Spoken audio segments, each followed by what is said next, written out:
आज एक भन्नाट कविता मी वाचून दाखवणार आहे. दुःखाच्या घरी एकदा जमली होती पार्टी. दुःखाच्या घरी एकदा जमली होती पार्टी. दारू बिरू पिऊन झिंगली होती कार्टी. दुःख म्हणाले दोस्तांनो बिलकुल लाजू नका. दुःख म्हणाले दोस्तांनो बिलकुल लाजू नका. इतके दिवस छळलं म्हणून राग मानू नका. मनात खूप साठलं आहे काहीच सुचत नाही. मनात खूप साठलं आहे काहीच सुचत नाही. माझी स्टोरी सांगितल्याशिवाय आता काही राहवत नाही. माझी स्टोरी सांगितल्याशिवाय आता काही राहवत नाही. मी आणि सुख दोघे जुळे भाऊ होतो. 5 वर्षांचे होतो तेव्हा जत्रेत गेलो होतो.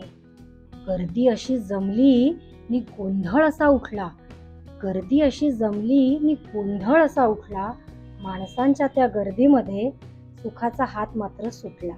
माणसांच्या त्या गर्दीमध्ये सुखाचा हात मात्र सुटला. तेव्हापासनं फिरतोय शोधत दुनियेच्या जत्रेत. दिसतोय का सुख माझा कोणाच्या तरी नजरेत.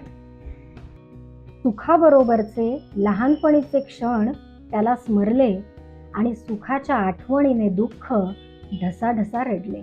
आणि सुखाच्या आठवणीने दुःख ढसाढसा रडले. नशा सगळ्यांची उतरली दुःखाकडे पाहून.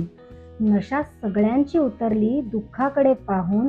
दुःखालाही सुख मिळावे वाटले राहून राहून. दुःखालाही सुख मिळावे वाटले राहून राहून. सुखाच्या शोधामध्ये आता मी सुद्धा फिरतोय. दुःखाला शांत करायचा खूप प्रयत्न करतोय. जीवन रथाच्या रथाचे आहेत सुखदुःख सारथी. सुख मिळाले तर दुःखाच्या घरी मीच देईन पार्टी. सुख मिळाले तर दुःखाच्या घरी मीच देईन पार्टी. कसं आहे ना, दुःख आणि सुख एकमेकांच्या हातात हात घालून येत असतात. म्हणून नेहासेच दुःख आलं म्हणून दुःख मानू नका. दुःख आलं म्हणून दुःख मानू नका.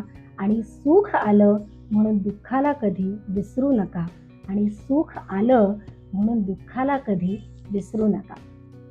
आणि हा एपिसोड कसा वाटला नक्की सांगा. तोपर्यंत stay tune and follow casual गप्पा विथ नेहा.